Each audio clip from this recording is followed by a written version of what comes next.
Ya pemirsa, aksi perampokan bersenjata api terjadi di sebuah minimarket di Sekayu, Musi Banyuasin.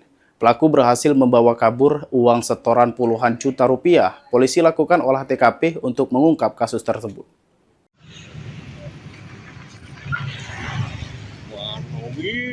Aksi perampokan menggunakan senjata api terjadi di sebuah minimarket di Sekayu, Teladan, Kecamatan Sekayu, Kabupaten Musi Banyuasin, Selasa malam.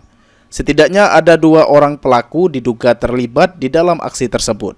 Salah satu pelaku masuk ke dalam toko dengan menggunakan helm, jaket, dan masker penutup wajah, lalu langsung menodongkan senjata api kepada pegawai yang masih berada di dalam toko.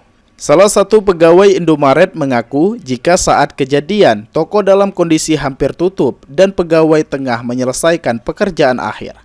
Pelaku kemudian menanyakan keberadaan uang hasil penjualan harian. Di bawah ancaman, pegawai diarahkan menuju ke gudang untuk mengambil uang setoran. Setelah mendapatkan uang, pelaku kemudian mengunci para pegawai di dalam gudang sebelum melarikan diri. Akibat kejadian tersebut, uang tunai sebesar 19.800.000 raib dibawa kabur pelaku. Kalau kronologinya ini terjadi di jam 23.20. Hari apa itu? Semalam. Semalam ya. Iya. Hari Rabu ya? 31 Maret. Oh, malam Rabu ya. Terus gimana Mas ceritanya? Kalau secara cerita detailnya saya kurang tahu.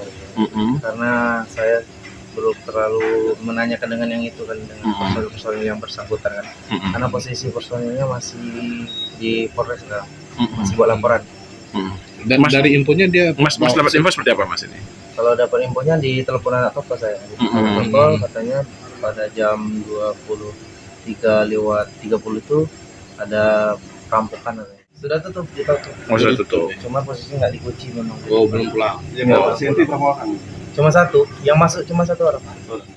Sementara itu, Kapolsek Sekayu AKP Ramayuda mengatakan jika saat ini pihaknya masih melakukan penyelidikan dan memburu pelaku, termasuk mengumpulkan barang bukti dan rekaman kamera pengawas di lokasi kejadian. Pelaku usaha diingatkan untuk meningkatkan kewaspadaan, terutama saat jam operasional malam hari guna mencegah tindak kejahatan serupa. Yang masuk 1 orang. Indikasinya pakai kendaraan roda 2 atau roda 4, Bang? Nah, itu belum dapat, tapi yang jelas pelakunya masuk 1 orang dengan menggunakan helm, masker. Kemudian langsung menyandera karyawannya, dihimpun satu jadi di kasir itu. Kemudian dia nanyakan duit yang kasnya yang hari ini. Kemudian di kasir sudah tidak ada, duitnya sudah ditaruh di gudang. Jadi diarahkanlah, dibawalah yang si karyawannya, kasir semuanya ini dibawa diiring ke dalam gudang. Di dalam gudang lah diambil uangnya. Setelah diambil uangnya, ditutup dari pintu gudang itu, dia langsung pergi keluar. Ruzi Iskandar, PAL TV.